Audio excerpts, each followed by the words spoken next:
Welcome back to Table Talk. We're with Chip Walters. He is the voice of the MTSU men's basketball and football teams. He has been in and around MTSU sports for 20 plus years. We welcome him to this table for the very first time, and I consider him a friend, even if he does not consider me one.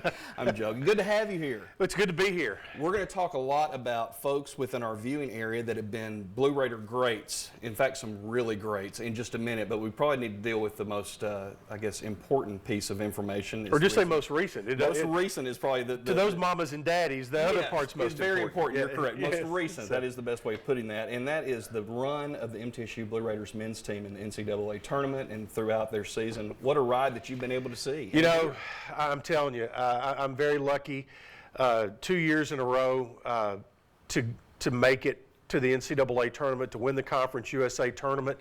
And this year to get the double, the daily double, basically, to win the regular season and to win the conference tournament championship, and then to make it to the NCAA, and really became one of only, gosh, just a handful, I don't want to give you the exact number, who have ever won first round games as a double-digit seed. And, you know, and it's interesting, the whole aura.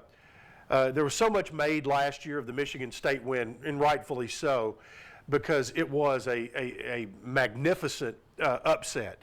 The thing was, this year, the feeling around the team, the feeling around the community, and the feeling really around the building in Milwaukee was that, you know, this really wasn't an upset.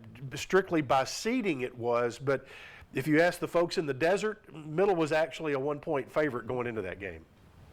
What you've been able to see out of this bunch, and there's a lot of names that really will go down, I guess, in MTSU basketball lore, with Reggie Upshaw, with Ja'Cory Williams, Giddy Potts is coming back next year. But those three, and while there are so many others that contributed major points to that, but those three, there was something very special about those three amigos. Really was. And Giddy, and I'll just try to give you the Reader's Digest real quickly on each one of those three. Giddy Potts came in as a three-point shooter. What he did this year to change his game, to be able to develop that intermediate jump shot, to be able to finish at the rim. He's so physical in his body. He looks like a fullback, but he's really a guard, and he's such a physical rebounder. He's become a much more all-around player. Ja'Cory Williams transferred from Arkansas, sat out a year ago, and I've never seen a kid work so hard to get better. And the thing about Ja'Cory is he was our most consistent guy all year long, and his motor ran every night. I'm telling you, he was unbelievable. And then you got Reggie Upshaw. When you look at all the great players who have come through Middle Tennessee in 94 years of basketball, Reggie Upshaw, and for my money, and I've seen 35 years worth of basketball and some really good players like Jerry Beck, and you know, and you look at the Kerry Hammond Sr. and all those guys through that era. But Reggie Upshaw, to me, is the best all-around player that has ever played at Middle in basketball because of where he ranks not in his scoring, rebounding, blocks, steals, and assists. He's in the top 10 in all of those categories, and he's a post player. And but the thing that's even better is I'm in a unique and lucky position to get to be around these kids when they travel, and all of them. But you know, if you had to single one out, Reggie Upshaw is as fine a human being as I've ever been around. And Kermit Davis says, you know, he's almost too good to be true. He goes, I don't think he's ever been late for a class. And so, yeah, it's to watch him play is fantastic, and to be in the position to know them and have their respect and to be part of their inner circle and families, it has been it's been as good as you could ever hope for. And you mentioned in passing a very important piece to this whole puzzle, and that's Kermit Davis. Yeah. Signed a new deal. I just saw recently, too, the whole coaching staff getting a bump there, too. What a special guy he has been. He really is, and you go back, I mean, when you have good people, I mean, we're all in business where we deal with people, and you want good people, and Kermit Davis is he is the total package when you talk about a head coach. He is as good as I have ever seen X and O wise. He has been able to build a staff that has been able to recruit. So you've got that. and he in the community, his guys alone will do probably 2,000 hours of community service work every year, and they are very visible. And you know, he's got a phrase that he uses. He said, "You've got to win over your community before they win over you," and they're very proactive in that sense, that they go out and you know, almost any type of fundraising event or whatever, you'll see basketball players out there.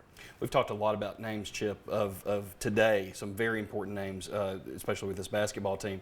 But I thought we'd also spend some time talking with some names that folks either remember or really know, I guess, within our viewing audience. And that's former Blue Raiders that have made some impact, especially some big impacts with some of these folks. And so I thought we'd just throw out some names. Let's start with, and some of these folks, you have had the unique position of being in, either seeing them play, seeing them in action, or being master of ceremonies and certain things. You've had different levels of relationships with these folks. So I thought we'd start off, first of all, with former Warren County High School pioneer, Dennis Mix. Well, you know, Dennis Mix is he's 2 years older than I am, which I'm not going to give either one of our ages, but Dennis and I are still great friends. And Dennis is one of the hardest playing guys I've ever seen. He was Boots Donnelly's first ever signee. When Coach Donnelly got the job in '79, the first player he signed was Dennis Mix. And Dennis eventually, and Dennis would tell you, he was an undersized defensive end in Ed Bunio's wide tackle 6 defense. And Dennis became the OVC Defensive Player of the Year by the time he was gone. And, you know, you can trace back where did the resurgence of Middle Tennessee football come from after a down period between Bubba Murphy and Boots Donnelly. Well, it was the arrival of Coach Donnelly and that first recruiting class that he brought in with Dennis Mix, you know, Emmanuel Tolles, James and Don Griffin. Those guys really put it on the map. But Dennis, you know, he's had a son who's played at Middle, so we've had a legacy there. And he and his wife are there every weekend, and they're true blue.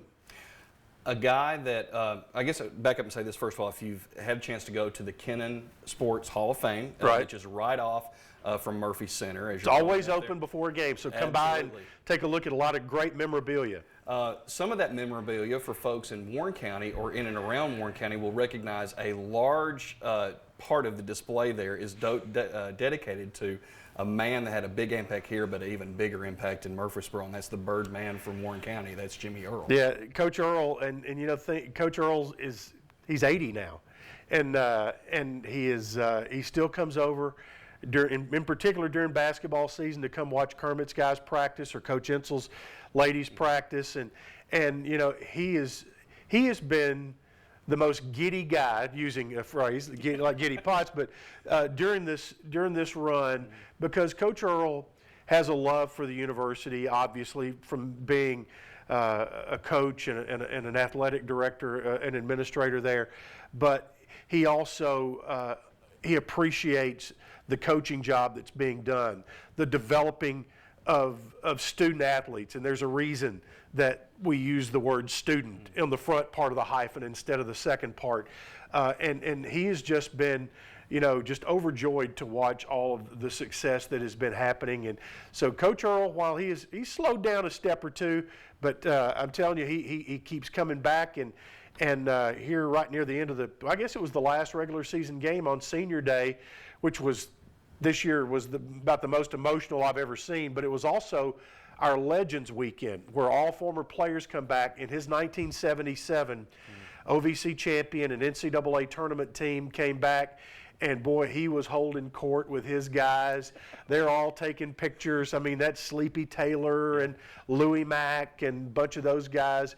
And you talk about an ear-to-ear grin. Coach Earl sure had one then. A guy that we talked about before we got on air here that was during my era that made a big impact for MTSU, and folks up in Crossville and Cumberland County know him, and that's the Florida State killer, Mike Buck. Yep, the Clark Range long rifle, wasn't he? You know, and he was really, you know, Middle has the distinction of hitting the first three-point shot ever made in college basketball, believe it or not. It came against Western Carolina low many years ago. But Mike Buck, true freshman, probably throwing up in the locker room before the game. Here you are going out on this big stage. And he'd had an okay freshman year, but Bruce Stewart puts him in there, and in the second half, leads a comeback, hits 7 threes, Middle beats Florida State in the NCAA tournament. And you talk about a legend being born in one day. That was it. And the great thing is Mike and Tracy come back an awful lot, and boy, he has stayed loyal to his school, and I know everybody up on the plateau and up that area.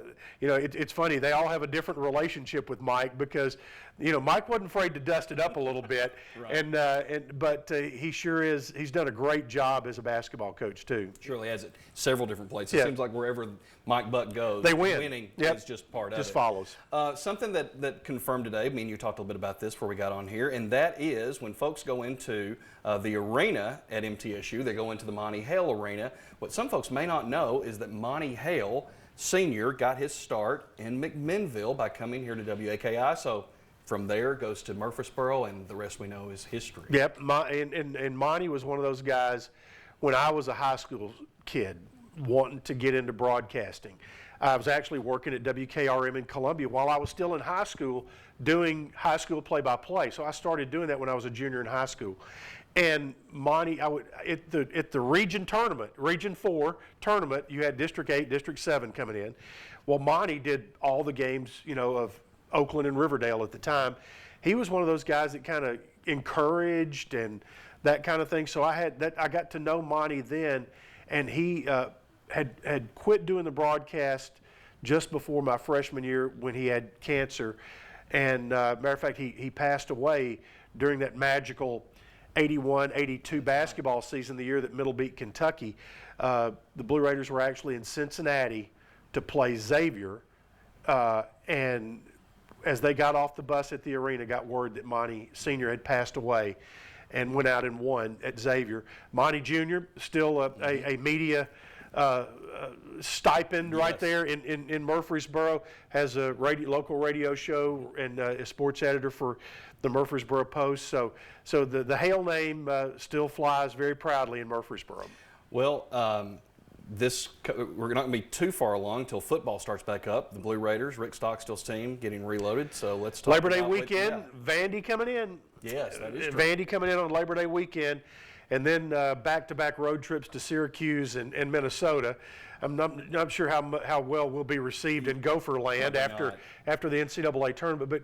But Coach Stock and his guys, what they have done they're still looking for that, what has been an elusive Conference USA regular season championship, but the postseason bowl trips to some great locales. I mean, last year Hawaii, the year before got to go to the Bahamas, Fort Worth, Mobile, you name it. We've gone to some really good places, and I'll tell folks this: if you enjoy watching kids play at a high level with an incredible amount of energy, come watch Middle's football team play, because they're very well coached. They play extremely hard, and then if you like to see that guy that's got whatever the it factor is, Brent Stockstill, Coach Stockstill's son, has the it factor. I mean, he is like having, it's cliche, but to have an extra coach on the field.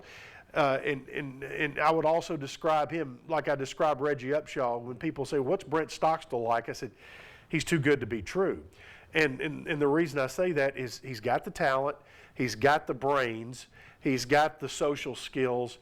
And if you ask any football player at Middle Tennessee who is their best teammate, there's going to be one answer, and that's Brent Stockstill.